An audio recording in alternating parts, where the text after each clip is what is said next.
আমরা আসলে অনেক চালাক বাঙালি। তাবিজের কিতাবের মধ্যে লেখা আছে, গোড়ার খুরে লেখা, হরিণের চামড়ায় লেখা, হরিণের হাড়ে লেখা, হাড্ডিতে লেখা, বকরির চামড়ায় লেখা, বকরির পেশিতে লেখা তাবিজগুলো বশীকরণের কিংবা বিচ্ছেদ যেটাই হোক না কেন।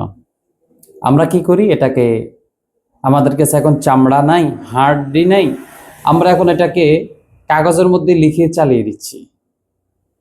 তাহলে কি আমাদের কাজটা আদৌ হবে?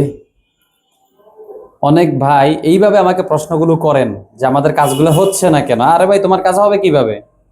লেখার কথা আছে তোমারে বকরির চামড়ায়, তুমি লেখলা কাগজে। লেখার কথা হরিণের চামড়ায়, লেখলা কাগজে।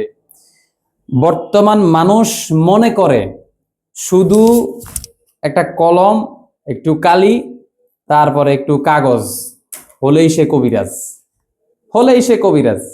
সে এখন সব কিছু ইচ্ছা করলে করতে পারে। না ভাই, যেটা যেইভাবে নিয়ম আছে ওইভাবে তোমার করতে হবে, সম্পূর্ণ জাকাত দিয়ে। তাহলে তোমার কাজ ইনশাল্লাহ সাকসেস, তুমি গেইনার। আমরা গত কয়েকদিন আগে একজন মহিলার কাজ করছিলাম, তো 7 দিনের সময় দিছি। আলহামদুলিল্লাহ উনি 7 দিনের মধ্যেই ফলাফলটা পেয়েছে। তো ইনশাল্লাহ অনেক রুগী আসলে আমরা তাদেরকে দেখাই। যদি কেউ প্রশ্ন করে যে আপনাদের কোন কোন রুগীগুলো আপনাদের কাছ থেকে ট্রিটমেন্ট নিয়ে এখন ভালো আছে, আমরা তখন তাদেরকে দেখাই, ইচ্ছা করে দেখাই না, কারণ অহংকারী হয়ে যায় যার কারণে দেখাই না। তো যাই হোক, যেভাবে বললাম ওইভাবে করার চেষ্টা করবেন ইনশাআল্লাহ।